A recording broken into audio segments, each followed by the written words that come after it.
김관진 전 국방부 장관이 사이버사령부 댓글 공작으로 구속됐습니다. 예.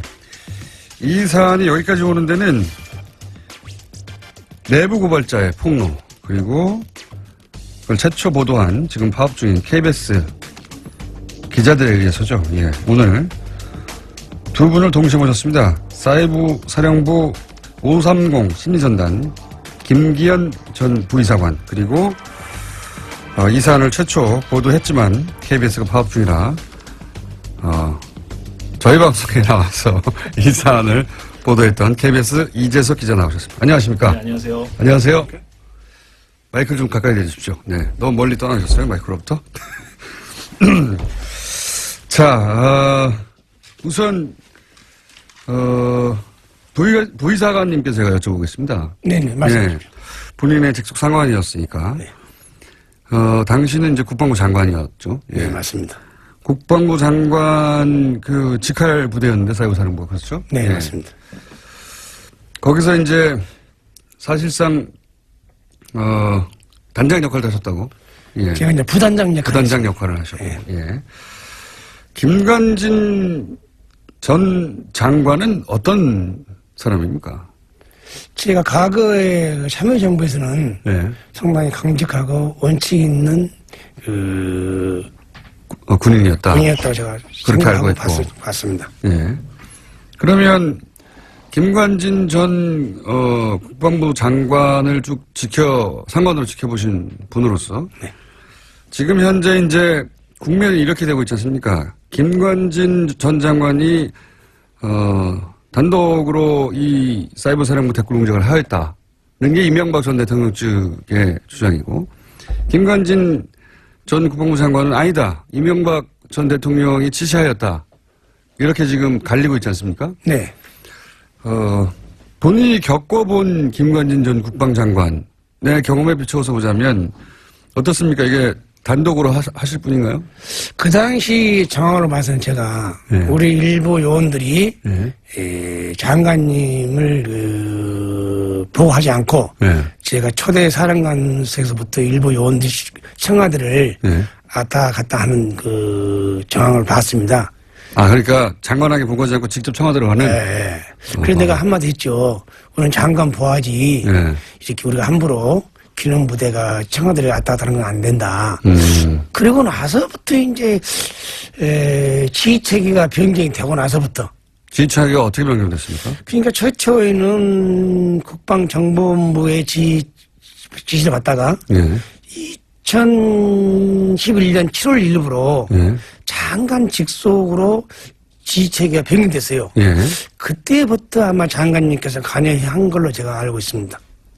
지휘체계가 변하고 나서 장관이 관여를 했고, 그런데 그 이후로도 장관에게 보고하지 않고 청와대로 직접 가는 경우도 있었다고요?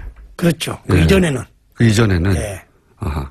그러면 사이버 사령부가 이 직할 체제가 되기 전에는 청와대에 직접 보고를 했고, 아마도 그 당시는 군의 조직이다 보니까 예. 아마 비공식적으로 관련 요원들 이렇게 불러다가 예. 회의하고 뭐 내용을 전달받고 오지 않나 그런 생각을 들었고, 제가 또 어디 갔냐 물어보면은 거기를 갔다 BH를 갔다 하길래 야 근데 당연히 안 갔으면 좋겠다. BH 청와대. 네, 우리가 왜 그런 데를 가야. 그래서 제가 그런 일을 말한 적이 있습니다.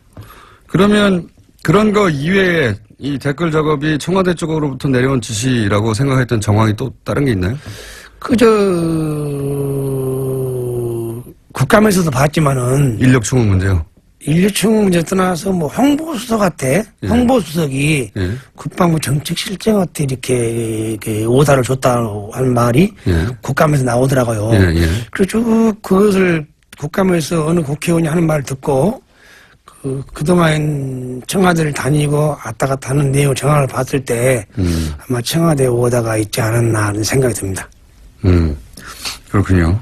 그러니까 평상 그 경험한 바로도 청와대를 왔다 갔다 하는 게 이상했는데 국감에 나온 내용을 들어보니 홍보수석 만나고 저기서 지시를 받았구나. 그러니까 앞뒤가 맞아 떨어지는 상황이었다. 그 외에 이제 이런 얘기도 나왔지 않습니까? 이재석 기자님? 예.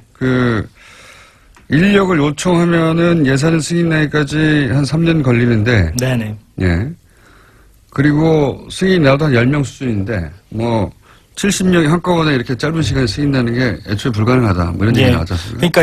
그러니까 2012년에 군무원이 대폭 증원이 되죠. 예. 군 사이버 사령부 인력이 충원이 되는데 그 과정 자체가 매우 비정상적이었고 편법적이었다는 사실이 2013년 국감 때 진성준 의원실이 최초로 이제 문제제기를 했었는데 그때 당시에도 이제 김태효 전 비서관을 조사를 했다가 무혐의 처분이 내려졌었거든요. 그랬다가 이번에 이제 다시 이제 우리 그 김기현 전 과장님의 폭로로 인해서 다시 한번 이제 문제가 불거지기 시작했고 실제로도 이 부분에 이제 상당 부분 문제가 있다는 게 이철희 의원실을 포함한 국회에서 이제 내부 자료를 공개함으로써 예 그게 바로 대통령의 어떤 지시사항이었다 명료하게 그게 이번에 밝혀졌죠. 왜냐면은 이제 국방부 장관이라고 하더라도 예산을 따올 수는 없거든요. 네. 기본적으로 네. 예산을 따오려면 기재부에서 돈을 받아야 되는데, 예. 그랬다는 얘기는 이제 그 윗선, 뭐 청와대에서나 지시를 했기 때문에, 예. 3년이 걸리는 게 몇 개월도 안 걸리고, 그리고 뭐 10명밖에 안 되는 걸 70명이 한꺼번에 이 사이버 사령부에 충원된 거 아니겠는가. 그것도 예. 선거 직전에. 문건에 예. 대통령 지시사항이다. 이렇게 강조가 돼 있죠. 예. 그래서 이제 청와대 직접 지시라고, 생각해 오셨고, 부이사관님은. 그런데 이제 최근 나오는 정황들을 볼 때 앞뒤를 맞춰보니 분명히 청와대 지시인 것 같다 이렇게 생각하시네요. 네, 그 당시도 제가 이제 봤을 때 예. 우리 요원들 사이에 청와대를 누구를 만나러 가느냐 하니까 뭐 김태호 전략비서를 만나러 간다고 해요. 우리가 김태호하고 무슨 관계 되느냐. 몇 번 했죠. 좀 부영주로 그 말 하니까 사람들이 예. 좀 저를 이제 뭐 이렇게 뭐 호남 사회다 뭐 고깝게 생각하고 좀 이제 그때부터 경계하기 시작하더라고요. 그때부터 김태호 그리고 연락비서가 청양리가 인원을 뽑을 때 이제는 무슨 그 뽑는 게 통치행위라고 하는데 예. 이 대통령은 인원을 뽑으라고 지시를 할 수는 있습니다. 예. 언제든지. 예. 지시를 하게 되면은 관련 부서에서 판단을 합니다. 예. 그럼 판단하는 국방부 조직과에서 판단하죠. 예. 판단을 해가지고 예산을 채워서 예. 인원을 점진기로 뽑지. 예. 이렇게 통치 행위라고 해서 이렇게 막 50명을 뽑고 100명을 뽑는 것은 그건 불법적인 행위고. 이전에는 없었던 행위라는 거죠. 예. 전대미문 사건이죠. 전대미문이다. 만약에 통치 행위를 한다면은 준전 상태라든가 예. 전쟁이 발발하고 있다든가 그떤 여러 가지 과정을 거치면 인원 뽑는 소요가 되기 때문에 예. 즉시 투입해야겠다 전쟁에. 그렇죠. 그때는 통치 행위가 발동할 수 있죠. 그러니까 통치 행위라고 볼 수 없죠. 그런 자기의 모든 사건을 미화하고 댓글 작업하기 합리화하기 위해서 그 말하는 거랑 마찬가지죠. 자기들 세력을 당선시키는 게 이들에게는 전쟁이었으니까요. 예. 전지 상황이었던 거죠. 예. 그러니까 그 김관진 전 장관을 비롯한 그쪽의 주장은 이제 2012년이 워낙에 중요한 해였기 때문에 그렇게 했다라는 것인데, 예, 뭐 수사를 더 진행해 보면 어떤 목적이 안보가 무척 위태로운 상황이어서 그랬다고. 예, 그렇게 근데 주장하죠. 안 보지만은 일단 전투가 벌어져야 예. 심지어는 전투를 지원한 겁니다. 예. 전투도 안 벌어졌는데 그 뽑은다는 것은 전쟁이 아니죠. 그러니까 예. 필드에서 실제 전쟁이 벌어진 게 아니라 사이버상에서 자기들이 생각할 때 전쟁이 벌어진 거죠. 예. 그래서 전쟁 났어! 사람 투입해! 그래서 70명 한꺼번에 뽑은 것이다. 이런 상황이고요. 군에 평생 계셨다 보니까 전쟁 안 났는데 왜 이렇게 70명 뽑지? 전대미문이네? 이렇게 하시는 거고. 그러면은 이제 직접 댓글 작업에 투입됐던 분으로서 이동관 전 수석이 이명박 전 대통령 발해임을 추구하면서 이런 얘기를 했습니다. 문제가 된 댓글은 전체 0.9%밖에 불과하고 그 중에서도 법원은 0.45% 그 절반밖에 인정하지 않았다. 이거밖에 안 된다. 그러니까 나머지 몇 프로입니까? 90% 이상은 정상적인 이제 안보 차원의 뭐 북한 심리전을 막는 정상적인 댓글이었다. 이렇게 주장하거든요. 이거 어떻게 보십니까? 통상적으로 이제 심리전이라는 것은 예. 그분들이 아마 몰라서 그러는데 댓글로 한 것이 아니고 예. 상대편에게 진실을 알리면은 예. 그 진실 내용을 보고 예. 다시 우리 편으로 오게 하는 겁니다. 북한에 대해서 네, 즉 말하면 북한의 그 상황을 예. 북한 주민들이 모르니까 예. 북한 지도부의 실상을 전파하면은 주민들이 그것을 보고 동요하고 다시 우리 편에 오게 한 거죠. 예. 그게 정상적인 정상이지. 대북 심리전이다. 대북 심리지. 그런데 예. 대북 심리라는 것은 인터넷 공간에서 대북 심리 한다는 것은 단방향이에요. 단방향. 쌍방향이야지. 예. 우리가 한 것을 북한 군인이 볼 수 있어야죠. 응? 근데 북한 주민이 봐야 되죠. 맞죠. 예. 북한 주민이 보지 않고 온라인상에 예. 우리 국민들만 봤어. 볼 수 있잖아요. 예, 우리 국민들만. 그것이 일명 이제 정북이라든가 예. 뭐 북한이라 하는데 그런 맞지가 않는 말이라고 저는 봅니다. 예. 결론적으로 그것이 뭐냐 온라인상에 독약을 뿌려가지고 예.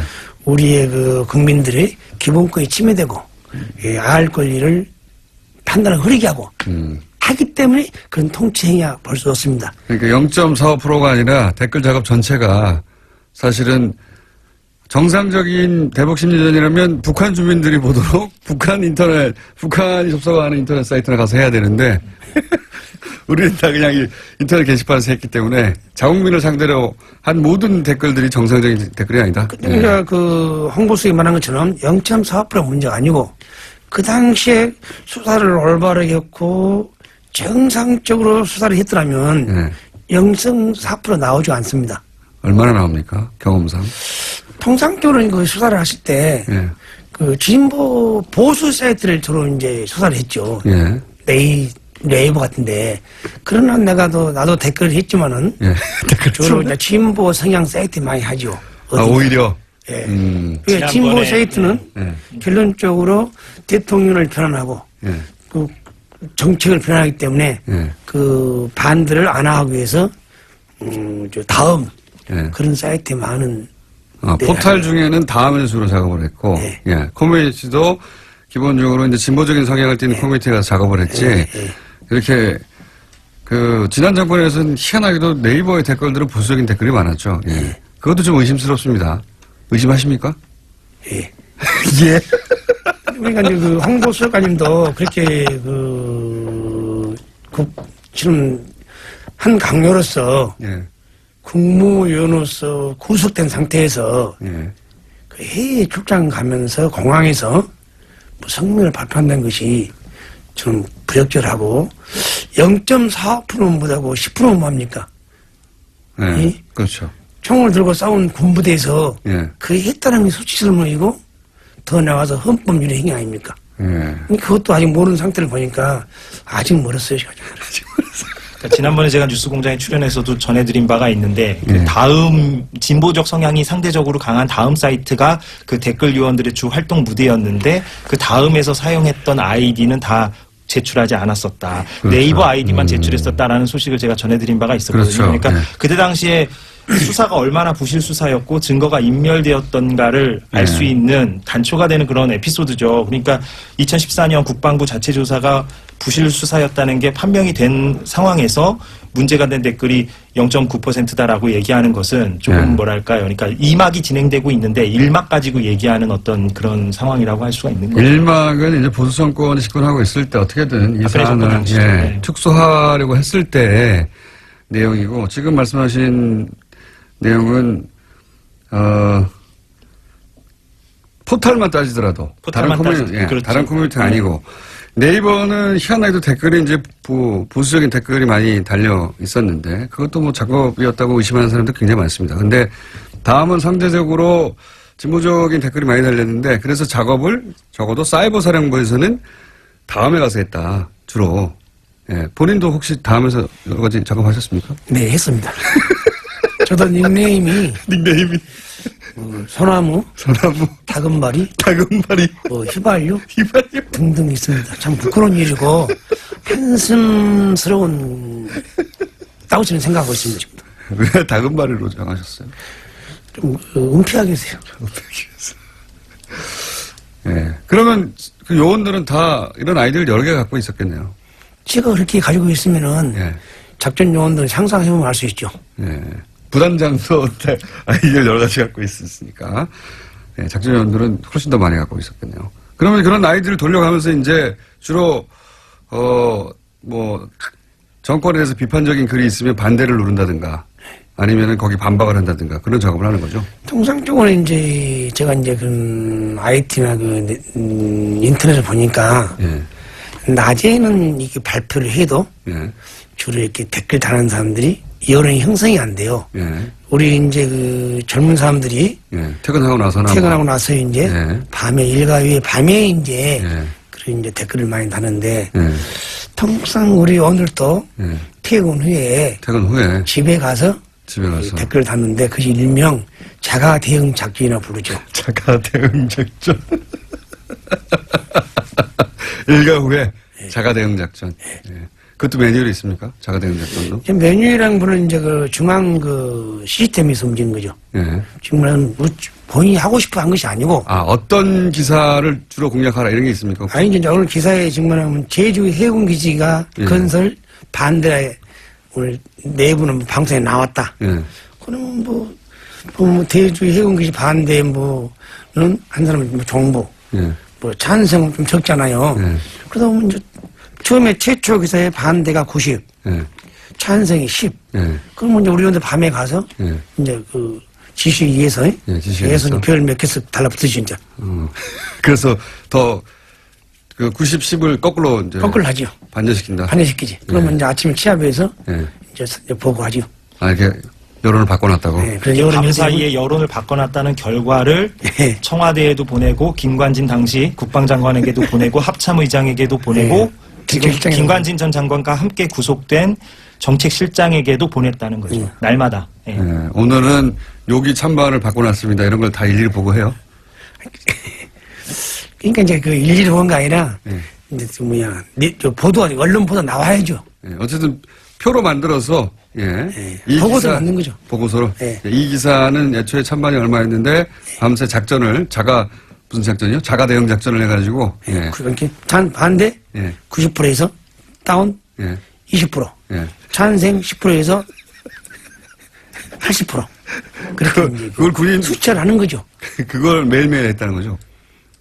매일매일 할 때도 있고 예. 또 언론에 안 나오면 안 할 때도 있고. 아, 그런 큰 이슈가 되거나 이렇게 찬반을 표시하면은 기사가 안 나오면 안 하고. 그렇죠. 예, 그런 게 많이 나오면 많이 하고. 예. 예. 예. 군대에서 그런 걸 했다는 게 좀 웃깁니다. 듣기만 해도. 상상하기 힘든 일인데 실제로 그렇게 했고, 그거를 청와대하고 국방장관이 매일 받아봤다는 거 아닙니까? 예. 청와대는 시스템을 보냈고, 아, 시스템으로. 예. 예. 장관님하고 의장님하고 정책실장은 예. 그 블랙베리에서 봉투에서 보냈고요. 봉태. 예. 출력해가지고. 예. 아, 너무 웃깁니다. 예. 장관이, 댓글 몇 개 바뀌었고, 이거 보고 있었다는 게 매일 청와대에서도 보고 있었고. 이번에 진행되고 있는 검찰 수사를 보면서 혹시, 이거 대목도 해야 되는데, 이거 너무, 아직 제대로 안 되고 있나요? 이런 부분은 없어요? 아마 검찰 내가 수사를 보면요. 예. 아마 검찰은 하려고 노력을 하는데, 예. 그동안 이 사건이 상당히 오래됐고, 은폐도 오래돼요. 또 자료를 다 은폐를 했기 때문에, 예, 자료도 없어지고. 거기에 찾아내는데 예. 상당한 시간이 걸리지 않나. 그래서 좀 그런 아쉬움이 있고, 너무 시간이 지나고 수사가 됐다 보니까. 또 국감에서 예.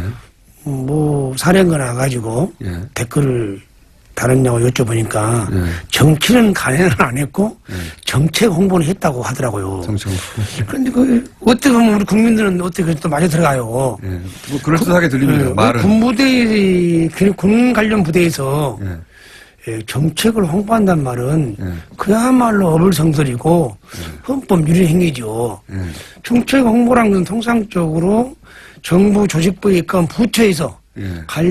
자기 관련 부서에 정책을 홍보한 거지. 어디 군부대에서 특히 또 방첩부대에서 정책을 홍보합니까?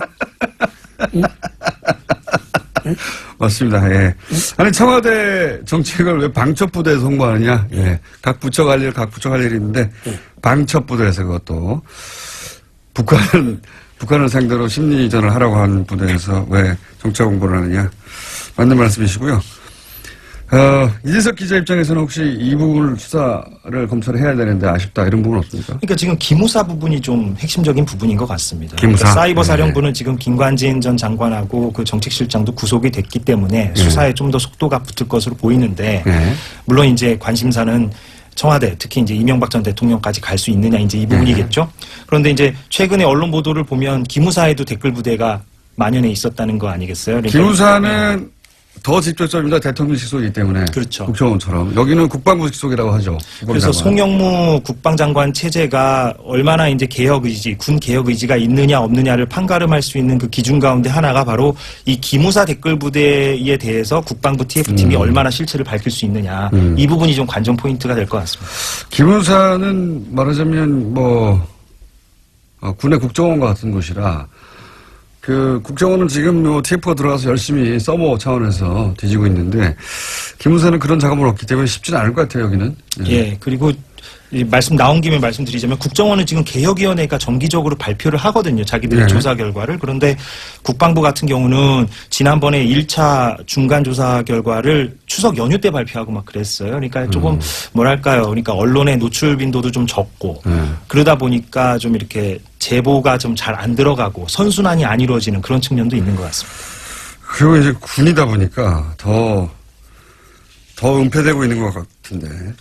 자, 오늘 제가 해보니까, 저게 잠깐 시간을 마련했는데, 사실 해보니까 하실 말씀이 많을 것 같아요. 그래가지고, 앞으로 몇 분 더 모실 거 예정입니다. 네, 해보니까 아주 재미있고 솔직하게 말씀하셔가지고, 너무 리얼하게. 아이디 휘발유. 또 다른 아이디 생각나시는 거 없으면 휘발유하고, 다금바리하고. 그거 있지 않습니까? 동백꽃 있다고 동백꽃도 있고 소나무도 있고요. 동백꽃, 소나무. 예. 그때 기분에 따라 정하신 거죠? 예. 활동 많이 하셨습니까, 그걸로? 했습니다. 지금도 삭제되지 않고 남아 있습니까? 다음에 쳐다보면?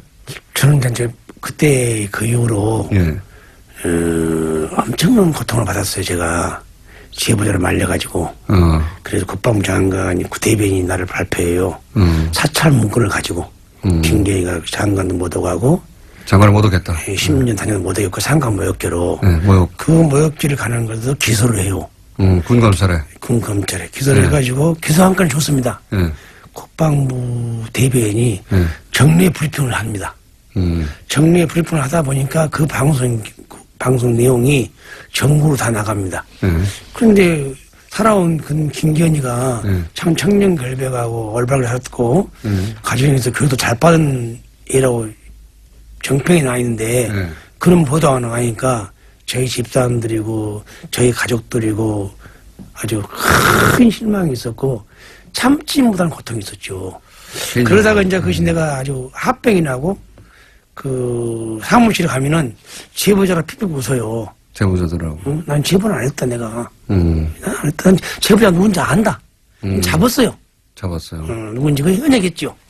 지금도 가장 지금 기분 나쁜 것이 민간인들은 보안의식 없다 그야. 바로 나처럼 뭐 제보한다고 해서. 근데 결론적으로 현역 군인이 가서 제보를 했어요. 당시에는? 그 당시에. 밝혀졌지만은. 그 마음이 아팠고 그걸로 인해서 사무실이 쓰러졌어 제가 또. 쓰러져가지고 스탠트를 4개를 받고 입이 틀어졌어 이렇게.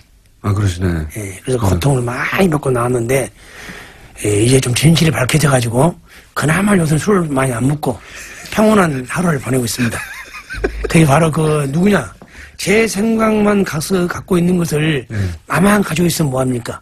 그래서 KBS의 언론 노조단이 나를 어프로치 해가지고 설득해서 내용을 만들어서 최초로 보도해가지고 국민들 알아서 이렇게 되니까 오늘 또 이렇게 똑똑한 김호준 훌륭한 사람을 만날 수 있는 계기가 됐고 또 국민들이 많이 또 알리게 된 것도 아마 KBS 언론 노조단이 덕분에 생각합니다.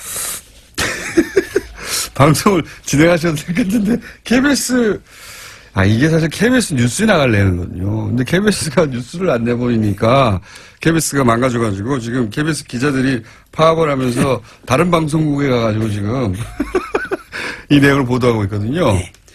MBC 부러우시겠어요, 기자님? 많이 부럽습니다. 예. 네, 거기는 끝나가는 것 같던데. 예, 이제 사실상 뭐 승리했죠. 파업 승리를 했습니다, MBC가. 예. KBS는 어떻게 돼가고 있습니까?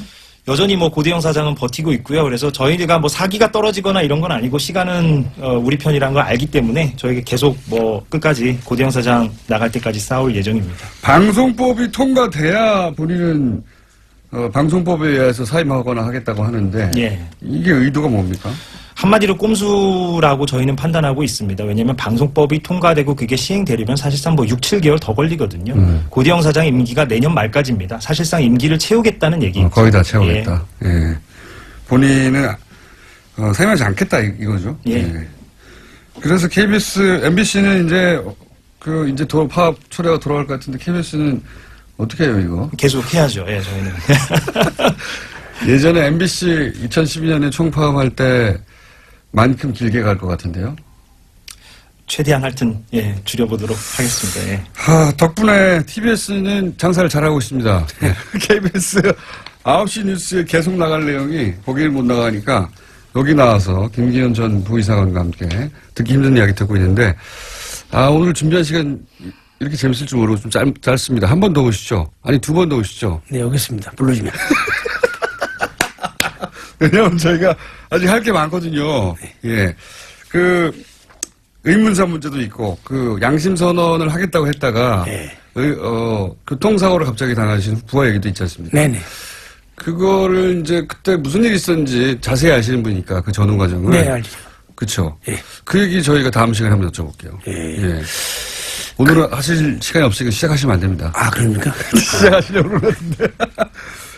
자, 그 얘기도 있고 저희가 할 얘기가 많아서 두 분을, 아마 다음 주, 다음 주에 다시 모실 것 같습니다. 예. 그때까지 요사안 좀 정리해 주시고, 취재도 좀 더 해 주십시오. 네. 오늘 굉장히 재밌었습니다.